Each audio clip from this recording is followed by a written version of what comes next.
প্রধান উপদেষ্টার সাথে বৈঠকে নির্বাচনের রোডম্যাপ নিয়ে ইতিবাচক সাড়া না পাওয়ায় হতাশ বিএনপি। ডিসেম্বরের মধ্যে নির্বাচন না হলে বিএনপির পক্ষে এই সরকারের প্রতি সহযোগিতা অব্যাহত রাখা কঠিন বলেও স্পষ্ট জানিয়ে দেন নেতারা। এছাড়া জাতীয় নির্বাচনে অন্তর্বর্তী সরকারের নিরপেক্ষ ভূমিকা চায় দলটি। রাজধানীতে আলাদা অনুষ্ঠানে এসব কথা বলেন বিএনপির দুই শীর্ষ নেতা। ২৪ মে সন্ধ্যায় প্রধান উপদেষ্টা ডক্টর মোহাম্মদ ইউনূসের সাথে বৈঠক বিএনপির শীর্ষ নেতাদের। তবে বৈঠক শেষে কিছুটা হতাশ মনে হয় নেতাদের। সেটাই আমরা চাচ্ছি ত্বরান্বিত করার। এরই ধারাবাহিকতায় মঙ্গলবার বিকেলে গুলশান চেয়ারপারসনের কার্যালয়ে সংবাদ সম্মেলনের আয়োজন করে দলটি। গণতান্ত্রিক সাংবিধানিক অধিকার নিশ্চিতে সংসদ নির্বাচনের সুনির্দিষ্ট রোডম্যাপ ঘোষণার দাবি জানান নেতারা।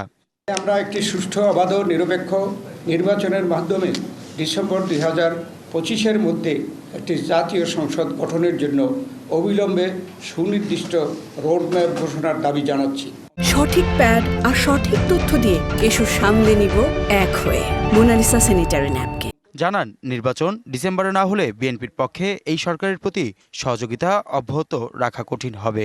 জনগণের দল হিসাবে বিএনপির পক্ষে এই সরকারের প্রতি সহযোগিতা অব্যাহত রাখা কঠিন হয়ে দাঁড়াবে। এদিকে দুপুরে জাতীয় প্রেস ক্লাবে এক আলোচনা সভায় বিএনপির স্থায়ী কমিটির সদস্য আমির খসরু মাহমুদ চৌধুরী অন্তর্বর্তী সরকারকে নিরপেক্ষ ভূমিকা পালনের আহ্বান জানিয়ে বলেন, গণতান্ত্রিক প্রক্রিয়ায় ক্ষমতা জনগণের কাছে ফিরিয়ে দিতে হবে। কিন্তু আপনি যতই আলোচনা করবেন যে দিনের শেষে একটা গণতান্ত্রিক বাংলাদেশ এই দেশের মানুষ দেখতে চায়।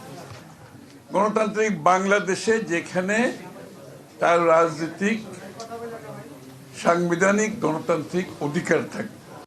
দেশের স্থিতিশীলতা বজায় রাখার স্বার্থে জনগণের আকাঙ্ক্ষাকে গুরুত্ব দিয়ে শিগগিরই জাতীয় সংসদ নির্বাচনের প্রত্যাশা বিএনপির। পুনঃপ্রতিষ্ঠা করার জন্য।